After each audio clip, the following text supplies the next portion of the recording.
A new study says there's a 70% chance that a recession will occur in the next 6 months. There's a 70% chance that a recession will hit in the next 6 months, according to this new research from the MIT Sloan School of Management and State Street Associates. The researchers created an index comprised of 4 factors and then used the Mahalanobis distance, a measure initially used to analyze human skulls, to determine how current market conditions compared to prior recessions.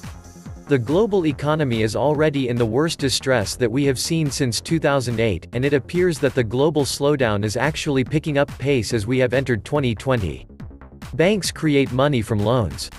The markets are high, but debts are even larger. The economy booms on borrowed money until you hit the Minsky moment. The bankers have loaded our economy up with their debt products, but we've seen the Minsky moment coming. Our economy is on the edge of the precipice, and the last thing we need is any more problems. The banks were using stock gains to maintain liquidity. Powell wants to keep those banks afloat. Ultimately, stocks are just a part of that puzzle.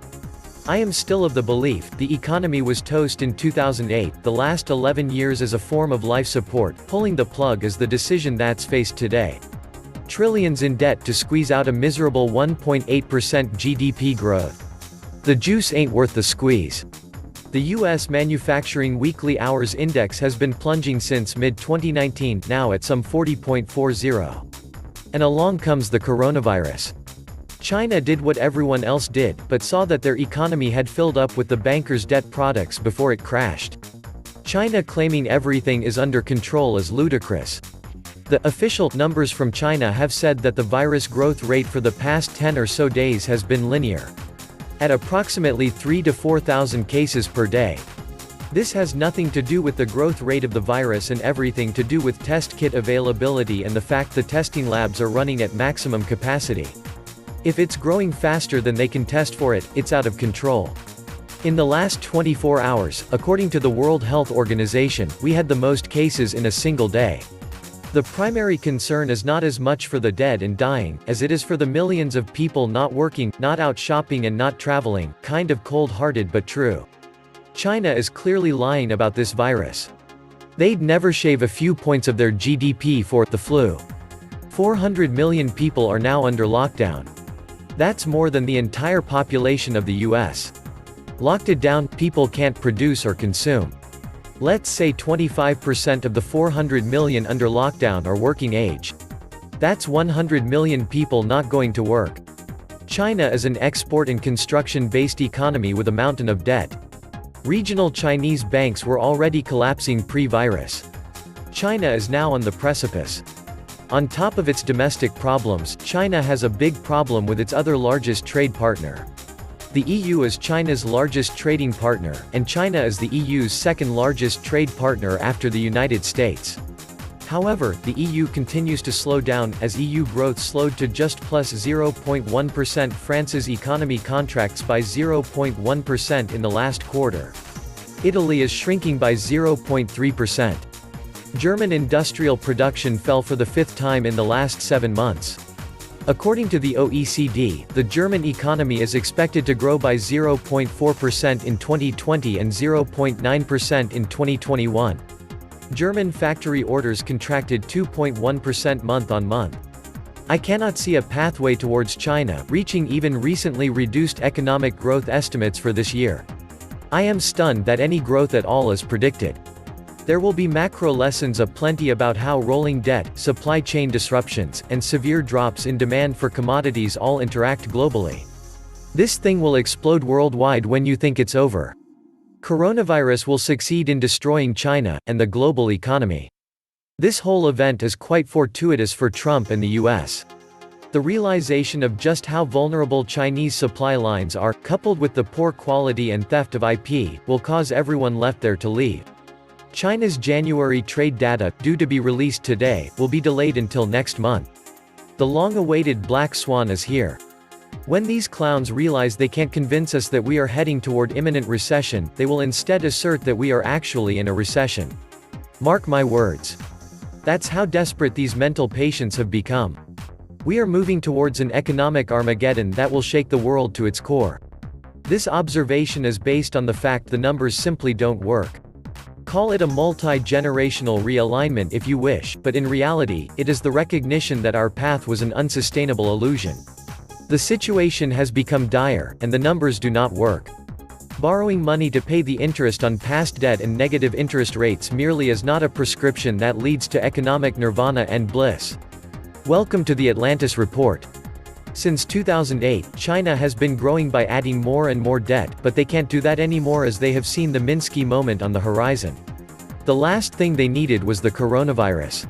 3 provinces, 60 cities, and 400 million people are now facing China's most strict level of lockdown, as Beijing struggles to contain the coronavirus outbreak as the virus has already spread to more than 24 countries. That's more than 400 million people forcibly locked inside their homes. Shutting down growth means disrupted supply chains. This could end with starvation and sickness. Said differently, coronavirus is not the only way that coronavirus will kill. When you quarantine 400 million indefinitely in the highest manufacturing regions, you're pretty much toast. The financial markets are about to get monkey hammered, and this time the Fed can do nothing. The dominoes are going to start falling, and when they do, it's going to go fast. Once the algo's circuit breakers trip, it is a race to the bottom. Even Goldman Sachs expects coronavirus to whack as much as 2% from global GDP in Q1, as a result of China's GDP growth sliding to 4% and, with China's economy now a quite material approximately 17% of the global economy. The collapse in economic contribution from Chinese tourism and trade. Not to mention crippled supply chains. It is now widely accepted that as China sneezes, the world will be impacted. Regardless of the supply chain disruption in China, which is significant. How are you going to quarantine this if it breaks out in a city in Europe or America? Although in recent weeks, equity and bond markets gave up some of their gains as uncertainty about the economic effects of the coronavirus weighed on investors' sentiment.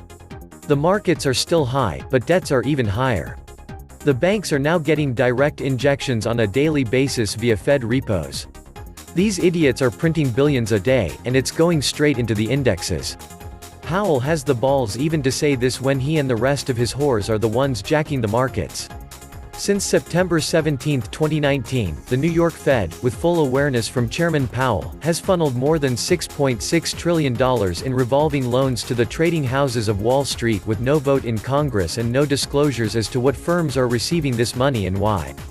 The Federal Reserve continues to make the U.S. elite super rich richer and richer and even more powerful while the middle class worldwide gets poorer and disappears.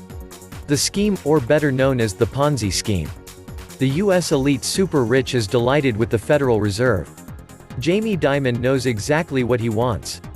J.P. Morgan Chase has been fingered as the bank that contributed to the Federal Reserve having to intervene in the overnight loan market on September 17 of 2019, and every business day ever since. The Fed, through its money spigot, the New York Fed, has flooded Wall Street's trading houses with hundreds of billions of dollars weekly in cheap loans over the past 3 months. That cheap pre-announced source of liquidity has not only caused the stock market to set multiple new historic highs but has caused the stock of J.P. Morgan Chase to set multiple new historic highs as well. Jamie Dimon, the chairman and CEO of J.P. Morgan Chase, admitted on his quarterly earnings call with analysts that his bank had backed away from lending on September 17. That backing away contributed to the overnight lending rate spiking from an average of about 2% to 10% on September 17. That rate spike was used by the Federal Reserve to justify its interventions. The first of their kind since the financial crisis. Getting all their excuses in a row before things crash, it would appear. Priming the masses with their defense arguments for piling on debt instead of paying it down when they should have. When it all does come crashing down due to the unsustainable debt that never blinked while it kept rising. I wonder if Trump and his cronies will also remind people that the big idea of taking on that debt was Trump promised 4% plus growth that would magically pay down the debt. How will they explain that they failed to achieve either of these things and instead, simply saddled the younger generations with mountains more in debt and decades of misery? Never let a crisis go to waste, always an excuse to devalue the people's savings and prop up big government with artificially low interest rates, soon to be negative. When borrowing stops, creating money stops. It's a fractional reserve system. A slow down refers to the speed at which money changes hands. QE money is cheap money loaned to connected institutions and parties that then loan out that money, or so the story goes. Most of QE money is used to prop up an asset's price by manipulating supply and demand. QE money never reaches the street, only the price increases that are symptomatic of supply and demand manipulation. Real loans need collateral, but derivatives and hypothecated commodities used as collateral mean the loans on which QE is based are really just liar loans. When debt defaults, the money disappears. The joke of this whole financial thing is that Trump, the Congress, the Fed, the big banks, and all of Wall Street know exactly what's coming. As the dollar continues its path into the dustbin of history, as the world is rejecting it more and more as each month goes by. Yet no one has the balls to speak the truth about where we are heading as a result of all of this printing, which is now going vertical in the endgame scenario. Look at quarantine numbers: 11 million last week, 5 million escaped, 400 million today. Next weekend, 50% of China will be in quarantine. It looks like China will be forced to lock down the country this coming week, and the industry will stop. There's going to be mass starvation as food runs out. Other diseases will emerge as bodies overwhelm disposal. We are in uncharted waters. Data, charts, etc. mean fuck all anymore. There is no market, only printing, and the resultant bubble. When it pops is anyone's guess, but I'm willing to bet most will be insolvent by the time it does. Our call at the Atlantis Report remains that one should not expect a US recession ahead of presidential elections. After that, the Greatest Depression and probably even World War III. This was the Atlantis Report. Please like, share,